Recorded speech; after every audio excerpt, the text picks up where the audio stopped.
తోడేళ్ళు మందలో ప్రవేశించి కనికరించక ఈడ్చుకపోతారు. ఈ సత్యం మీద ఉన్నది, సత్యం మీద లేని ఎన్నో ఉన్నాయి, అందులో ఆకర్షణలు ఉంటాయి. కాబట్టి ఇందులో నుండి అందరకు లాగడం సులభం. అందుకనే ప్రభుదాస్ అన్నట్టు సత్యం అంటే పథ్యం. ఎవరికి ఇష్టం పథ్యం చేయాలంటే? ఎన్ని రోజులు పథ్యం ఉంటావే తినిసస్తా, నాకు డయాబెటీస్ ఉంటుంటే ఏముంటుందని అక్కడ జడ్చర్లలో డేవిడ్ సార్ అనే లెక్చరర్ ఉండే, ఆయన భార్య హెడ్ మిస్సెస్, ఆమె కూడా హెడ్ మిస్సెస్. ఏం చేస్తుండే అంటే క్రిస్మస్ పండుగ వస్తే లడ్లు పెట్టిలా దాచిపెట్టుకుంటుండే. పిల్లలకు అందరికీ అయిపోయినాయిలే నేనేం తింటలేనని దాచిపెట్టుకొని తిని తిని పాపం షుగర్తో చనిపోయి. మరి పథ్యం అంటే మామూలు మాట కాదు. క్రీస్తు సంఘం అంటే మామూలు మాట కాదు. క్రీస్తు సంఘంలో సేవ చేయాలంటే మామూలు మాట కాదు. ఎన్నో నిరుత్సాహాలు చేస్తారు. ఏమంటారు? ఎందుకు రారత్నం, వాళ్ళు ఎవరు లేరు. ఈ స్థలము ఎందుకు అమ్మేసినా ఎవరు వస్తలేరు సార్, ఎవరు వస్తలేరు. మొట్టమొదట నేనే వస్తలేను కదా, అందుకే అందరూ రా. అన్నం పెట్టినావా అందరికి అంటే అందరూ అన్నం పెట్టినా, కూర వేసినావా, అందరికి మటన్ వేసినావా, ఆఖరికి తన ప్లేట్ చూపిస్తున్నా నాకేయ. అట్లానే ఎవరు వస్తలేరంటే ముందు మనం రావాలి. మనం రాకుండా ఎవడు వస్తలేడు. ఇది భక్తిహీనత, వాక్యాన్ని ఎరగని స్థితి. లేదారా? అయితే ఇటువంటివి ఉంటే ఎప్పటికీ స్థిరంగా ఉంటారు. క్రీస్తు సంఘం నిలబడతారు. నాకు మామ వరుస అవుతాడు, మా దేవుడికి తెలుసు, కొడంగల్లో ఉంటుండే జాషువా పాస్టర్, ఆయన భార్య. ఆమె ఒకటే అంటుండే, లేదు నాయన ఈ చిన్నదైనా ఉన్నది నీకు అదే దాన్ని ఎప్పటికీ నీ సంఘం నిలబడుతుంది. ఎంతమంది అన్నా ఉండాలి, సంఘం నిలబడుతుంది, అది ఉంటుంది. కాబట్టి ప్రియులారా, అందరం కూడా ప్రేమించాలి. చివరిగా దేవుణ్ణి ప్రేమించాలి, దేవుని వాక్యాన్ని ప్రేమించాలి. సామెతలు 23:23 ఏమన్నాడు? సత్యమును అమ్మివేయక కొని ఉంచుకొనుము. ఇది సత్యమైన సంఘమే. ఎవరు వస్తలేరు?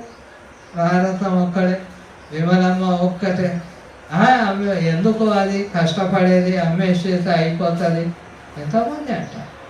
సత్యమును కొనుక్కున్నాడు రాయరత్నం. మనం కూడా క్రీస్తు సంఘం అని, సత్యం అని వచ్చిన మనం సత్యాన్ని కొనుక్కో, కష్టపడు. ప్రియులారా, ఇంకొకటి ఏం తెలియజేస్తుంది? మన ప్రేమను తెలుపుతుంది. ఇది దేవుని కొరకు, ఆయన కొరకు కాదు.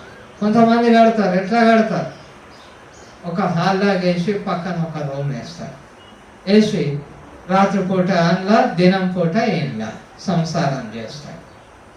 అట్లాగా దేవుని కొరకు. జడ్చర్లలో కూడా మేము చర్చ్ బిల్డింగ్ కట్టినామంటే ఆడ ఎంతోమంది వచ్చి అడుగుతున్నారు, అయ్యా కింద రూములు ఉన్నాయి, కిరాయికి ఇస్తారా అంటే అది కిరాయికి ఇచ్చేదిగా, వ్యాపారంగా దేవుని దగ్గర ఇయ్యమని చెప్పి. దేవుని ప్రేమించాలి అంటే ఎట్లా ప్రేమిస్తాం? మాటలతోటి కాదు, చూపియాలి, త్యాగం చేయాలి. రాయరత్నం మాదిరిగా మనం కూడా త్యాగం చేయాలి. త్యాగం చేసి మన ప్రేమను చూపియాలి. కాబట్టి ప్రియులారా, రాయరత్నాన్ని ఎంతో అభినందిస్తున్నాను. దేవుడు తప్పకుండా, దేవుడే సహాయం. మనం ఏ విధంగా వాళ్ళను పోషిస్తాడు, కాపాడుతాడు. ఇప్పుడు ఆయన అప్పు ఏ విధంగా తీరుతుంది, వడ్డీ ఎట్లా కడతాడు, ఇవన్నీ దేవుడే ఉన్నాడు. ఒక్కటి ఇప్పుడు దేవుడు అన్నట్టు ఒక అడుగు మనం వేస్తే దేవుడు 2 అడుగులు వేస్తాడు. అయ్యో నా దగ్గర లేవు. నేను చాలా కాలం కూడా నా దగ్గర పైసలు లేవు, ఏం చేయాలి ఎట్లా అవుతుంది, లక్షల బిల్డింగ్ ఎట్లా అవుతుంది అని ఆలోచించి ఆఖరి సరే ఎట్లా అన్నా కానీ అని చెప్పి నా దగ్గర ఉన్నటువంటి 1,50,000 రూపాయలతో ప్రారంభం మొదలుపెట్టాడు.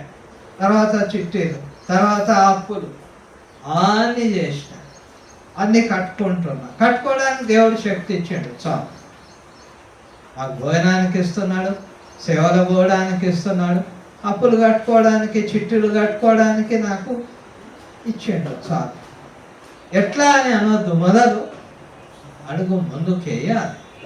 మనము ముందుకేయనంత వరకు మార్గం కనబడదు. 1 Corinthians 10:13 చెప్తాడు, శోధనను తప్పించుకొని మార్గం కలగజేస్తా. ఎప్పుడు? శోధనను ముందుకు పోతుంటే, అడవిలో ముందుకు పోతుంటేనే దారి కనబడతాయి. నేను అడవిలో తప్పిపోయినా అని అంటే అంతే. కాబట్టి మనం కూడా, నా అందరితో నా రిక్వెస్ట్, ఇప్పుడు నాకు సంతోషం ఏమని అంటే, మన అబ్షలోం కూడా చర్చ్ బిల్డింగ్ కడుతున్నాడు. బాగానే గోడల వరకు వచ్చినట్టుంది, కష్టపడుతున్నాడు. ఎట్లా కడుతున్నాడో కానీ కడుతున్నాడు. అందరూ కష్టపడాలి, ఏదో ఒక రీతిగా చర్చ్ బిల్డింగ్లు సంపాదించుకోవాలి.